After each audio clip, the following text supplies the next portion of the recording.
Bonjour et bienvenue dans une nouvelle émission Info été consacrée, comme toute cette semaine, à des constructions innovantes, ambitieuses, parfois même un peu folles. Certaines se concrétisent, d'autres non. L'idée qui va nous intéresser aujourd'hui n'a jamais vu le jour. Il s'agit d'un parc d'attractions et de loisirs dédié au clown Grock.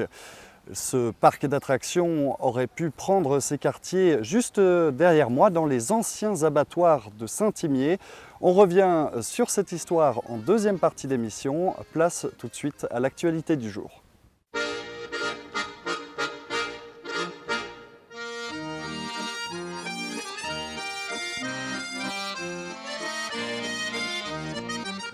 Nous sommes devant les anciens abattoirs de Saint-Imier, un lieu qui a failli, il y a 20 ans à peu près, accueillir le Fun Palace. Le Fun Palace, c'était un parc d'attractions et de loisirs inspiré du clown Grock.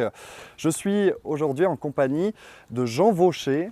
Jean Vaucher, bonjour. Bonjour. Vous étiez président de l'association Grockland, une association aujourd'hui dissoute, mais qui avait lancé cette idée de parc de loisirs. Tout d'abord, personnellement, pourquoi vous aviez cette fascination du clown Grock au point de vouloir construire un parc d'attractions autour de lui, de cette figure? Grock a toujours été pour moi un personnage de l'humour. On en parlait beaucoup dans la région. J'aime bien l'humour. J'ai fait partie d'une troupe de théâtre pendant pas mal d'années. Nos thèmes étaient essentiellement basés sur l'humour. Et j'ai eu un chef dans ma première place dans le domaine professionnel qui était quelqu'un qui avait rencontré Grock à Bienne, qui m'en a beaucoup parlé, qui me l'a fait apprécier. Donc au moment où Laurent Dirksen, par personne interposée, m'a contacté, j'ai dit oui, j'ai craqué, puis me voilà tombé dans la soupe. Ce parc d'attractions et de loisirs, à quoi il aurait dû ressembler? Quel était le concept que vous aviez développé? Alors la vision de départ, c'était un parc grandiose, avec cirque, avec attractions, avec petites maisons de produits, etc. Vraiment quelque chose un peu grand, un peu utopique pour la région. Et à un moment donné, on s'est rendu compte qu'il fallait plutôt investir un lieu.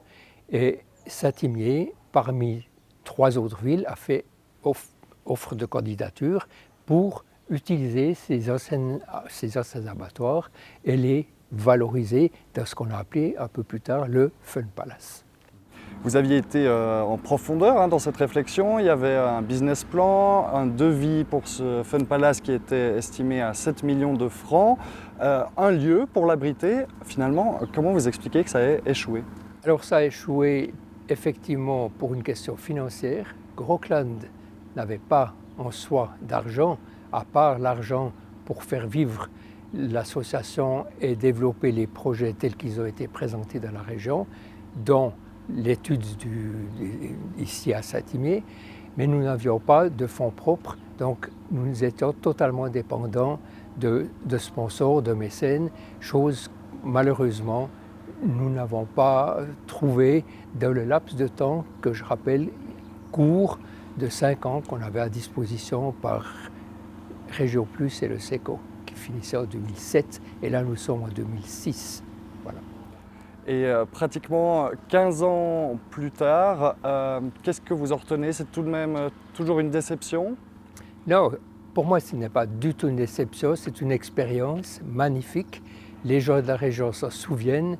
Je parle des fois avec mon voisin qui avait été pris par une de nos vedettes qui s'appelle Ouche-Maouche, que plusieurs ont certainement vu à la télévision. Il s'en rappelle encore aujourd'hui. Donc nous avons donné du plaisir aux gens de la région. Nous avons nous-mêmes eu du plaisir, nous, les gens du comité, les gens qui étaient autour de nous. Donc pour moi, c'est ce qui reste, c'est cette belle expérience. Merci Jean Vaucher d'avoir répondu à mes questions. On vous retrouve tout à l'heure pour se concentrer sur la figure du clown Grock. C'est d'ailleurs le clown Grock qu'on va désormais voir avec quelques extraits de ses performances en musique.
On vient de voir des extraits des performances du clown Groc. Il a eu sa carrière au début du XXe siècle.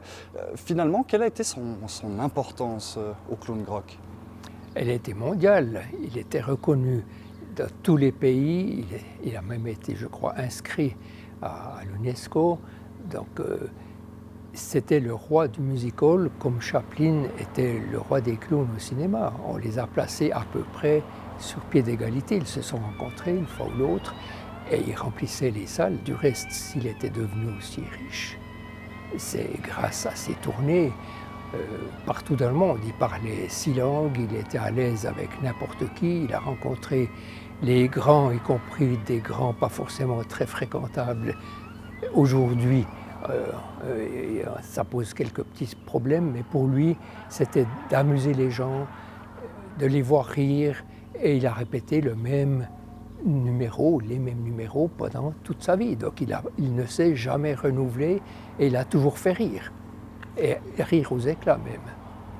Et avec ce Fun Palace à Saint-Imier, vous vouliez aussi replonger le public dans cette ambiance musical du début du XXe siècle.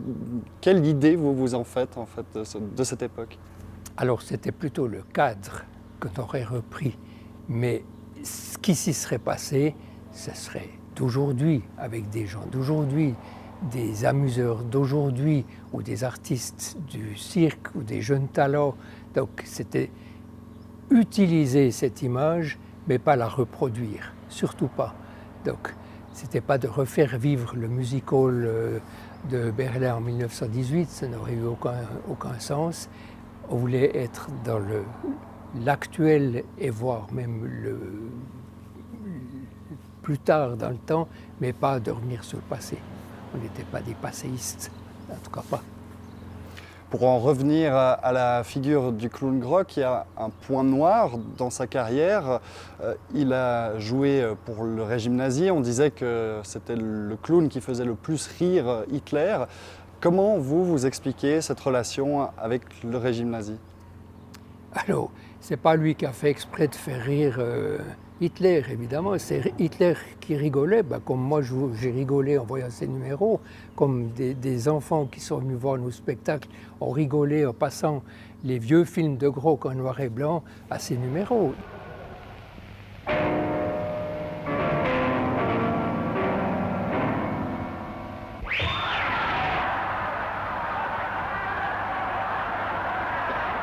Voilà, et je pense que Groc lui-même, l'artiste, il s'en fichait un petit peu de faire rire le Führer. Il faisait rire une salle. Et dans la salle, au premier rang, malheureusement, il y avait le Führer, il y avait peut-être Göring ou d'autres.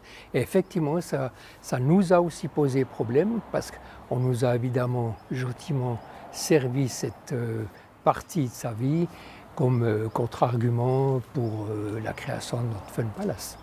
Merci beaucoup Jean Vaucher d'avoir répondu à nos questions pour cet épisode sur le clown Groc.